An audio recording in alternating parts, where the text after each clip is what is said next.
పొద్దుపూట అయితే క్లబ్బుల్లో, రాత్రి అయితే పబ్బుల్లో చర్చ చేద్దామని చాలా ఉబలాట పడుతున్నాడు. ఒక సూచన చేయదలుచుకున్న చంద్రశేఖరరావు గారికి, మీరు సుదీర్ఘమైన అనుభవం ఉంది, ప్రజా జీవితంలో ఉన్నారు 40 సంవత్సరాలు. మీ అనుభవాన్ని పరిగణలోకి తీసుకుంటాం, మీ ఆలోచనలని తెలంగాణ ప్రజలకు సూచన కింద ప్రయోజనం చేకూరే విధంగా ఇస్తే తప్పకుండా వాటిని రాష్ట్ర ప్రభుత్వం ఆమోదిస్తుంది. మీరు ఏ తారీఖు చెప్పినా శాసనసభ సమావేశాలు, శాసన మండలి సమావేశాలు ఏర్పాటు చేస్తాం. నాయకుడిగా నేను మాటిస్తున్నా, మా వాళ్ళందరి తరఫున ఏ చిన్న గందరగోళం లేకుండా, ఎవరి గౌరవానికి భంగం కలగకుండా సభను నిర్వహించే బాధ్యత నాది. ఎవరిని కూడా పల్లెత్తు మాట అనవసరంగా మాట్లాడకుండా పక్క చట్ట పరిధిలో చట్టసభల్ని నిర్వహించే బాధ్యత నాది. నేను తీసుకుంటా. సభ జరిగినంతసేపు ఒక్క క్షణం కూడా పక్కకు కూర్చొని సభలో ప్రశాంతమైన వాతావరణంలో అర్థవంతమైన చర్చలకు మేము వేదిక ఏర్పాటు చేస్తాము. చంద్రశేఖరరావు గారు, మీరు రండి, ఎక్స్పర్ట్స్ ను పిలుద్దాము, తెలంగాణ స్టేక్ హోల్డర్స్ ను పిలుద్దాము, ప్రభుత్వం వైపు నుంచి మా ఆలోచన, మా పాలసీ డాక్యుమెంట్ మేము ముందల పెడతాము. మా పాలసీ డాక్యుమెంట్ లో ఏమైనా లోపం ఉన్నా, లేకపోతే ఏమైనా సవరించేది ఉంటే కూడా మేము ఓపెన్ మైండ్ తో ఉన్నాము. చంద్రశేఖరరావు గారికి నేను సాధారణంగా ఆహ్వానం పలుకుతున్నాను. ఎందుకంటే వారు ప్రధాన ప్రతిపక్ష నాయకుడు కూడా, వారు ప్రధాన ప్రతిపక్ష నాయకుడు, వారి ఆరోగ్యం బాగుండాలి, ప్రజా జీవితంలో ఉండాలి, వారు ప్రజలకు ఉపయోగపడాలని నేనంటే వాళ్ళ కొడుకు వచ్చింటాడు, ఆయన ఎందుకు వానికి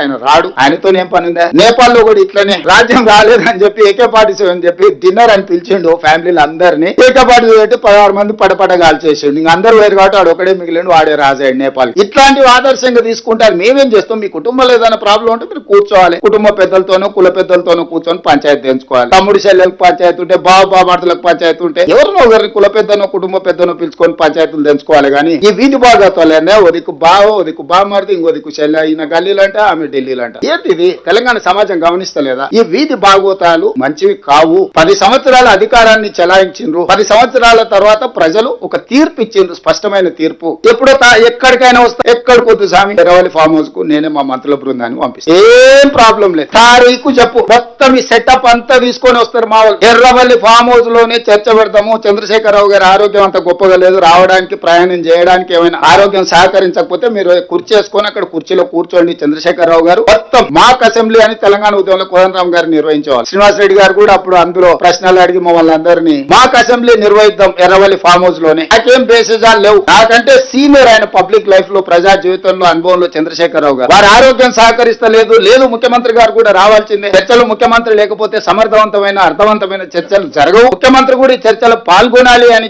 చంద్రశేఖరరావు గారు కోరుకుంటే, ఎర్రవల్లి ఫామ్ హౌస్ లో జరగబోయే ప్రజాప్రతినిధుల సమావేశానికి నేను కూడా వస్తాను. తారీఖు నిర్ణయించండి. క్లబ్బులు పబ్బులు అంటేనే మాకు కొంచెం ఇబ్బంది, మేము వాటికి దూరం మొదటి నుంచి. ఇప్పుడు కాదు, చదువుకునేటప్పటి నుంచి కూడా క్లబ్బులకు పబ్బులకు దూరము. ఈ తెలంగాణ వచ్చినప్పటి నుంచి వాటి మీద ఎన్నో బైక్ ఛాలెంజ్లు చేసినాం, గంజాయికి డ్రగ్స్ కు వ్యతిరేకంగా ఎన్నో నిర్ణయాలు తీసుకున్నాం. కాబట్టి క్లబ్బులు పబ్బుల కల్చర్ కి నేను వ్యక్తిగతంగా వ్యతిరేకము. దయచేసి నన్ను క్లబ్బులకు పబ్బులకు పిలవద్దు. అయితే అసెంబ్లీకి పోదాం, లేకపోతే శాసన మండలికి పోదాం. కాదు కూడా పెద్ద ఆయన ఆరోగ్యం బాగాలేదంటే ఎర్రవల్లి ఫామ్ హౌస్ కూడా నేను వస్తా. ఇది నా సూచన. ఎవరు పెరిగిన నేపథ్యం వాళ్ళని అట్లా మాట్లాడిస్తుంటే నేను అది కూడా కాదన్నాను. ఊర్లో వ్యవసాయ కుటుంబంలో పెరిగి పొద్దున్నే అన్నం తిని బయలుదేరే అలవాటు. ఈ రోజు కూడా పొద్దుగాల 8కి బయలుదేరిన అన్నం తిని బయలుదేరుతాను. మళ్ళీ రాత్రి ఇంటికి వచ్చే వరకు శ్రీహరి గారు అట్లా కుదరదు, అదేంది మాకు అంటారు. కానీ కొన్నిసార్లు మనం కొన్ని వెసులుబాట్లు కల్పించాల్సి వస్తుంది, మినహాయింపులు ఇవ్వాల్సి వస్తుంది. వ్యతిరేకంలో కూడా ధర్మగంట ఉండే. అలాంటిది మీరు ధర్నా చౌక్ బంద్ చేస్తారు, ధర్మగంట బంద్ చేస్తారు, వీటిలలో గద్దరన్న లాంటి వాళ్ళకు ప్రవేశం నిషేధిస్తారు. వీటన్నిటిని బార్లా తెరిచి ప్రజలందరూ మేము ఆహ్వానించి ప్రభుత్వం అధికారికంగా ఇంతమంది ప్రజాప్రతినిధులను, అధికారులను పిలిచే సమావేశాన్ని ఏర్పాటు చేసుకుంటే హరీష్ రావు గారికి అభ్యంతరం. హరీష్ రావు గారు ఫోన్ చేసి మా శ్రీధర్ బాబు గారిని బెదిరిస్తున్నాడు. అట్లా పెట్టుకుంటారు మీరేంది మాకు చెప్పేది? సలహా ఇవ్వండి, సూచన చేయండి, సహేతుకమైన విధానంతో ముందుకు రండి. అసూయతోని, అగస్తోని, అహంభావంతోని, అహంకారంతో ఏం మాటలు అవి? అట్లాంటి మాటలకు సమాధానం చెప్పడానికి మా దగ్గర లేరనుకుంటురా? ఒక మందుల సామెలు చాలు, మేము అందరం అక్కర్లేదు. ఒక మందుల సామెలు నువ్వు పంపిస్తే చాలు, నీకు నీ తాతకు 3 తరాలకు సమాధానం చెప్తాడు. మేమేదో గౌరవంగా చట్టసభలలో చర్చిద్దాము రండి, మీరు పెద్ద మనుషులు, మీరు మీ అనుభవాన్ని చెప్పుదు రండి అని మేము అంటుంటే అదేదో మా చేతకంతనం అనుకుని తలా తోక లేకుండా మాట్లాడితే తోక కత్తిరించే తెలుసు. ఒకవేళ నీకు తెలియకపోతే మీ నాయన అడుగు, ఏం చేస్తే ఏమైందో మీ నాయన ఇప్పుడు ఏడున్నాడు. నాకు చికాకు కలిగించొద్దు. నాకు చికాకు కలిగిస్తే మళ్ళీ అది బాగుండదు. నేను చదవడం మొదలు పెడితే మళ్ళీ అది మంచిగా కూడా ఉండదు.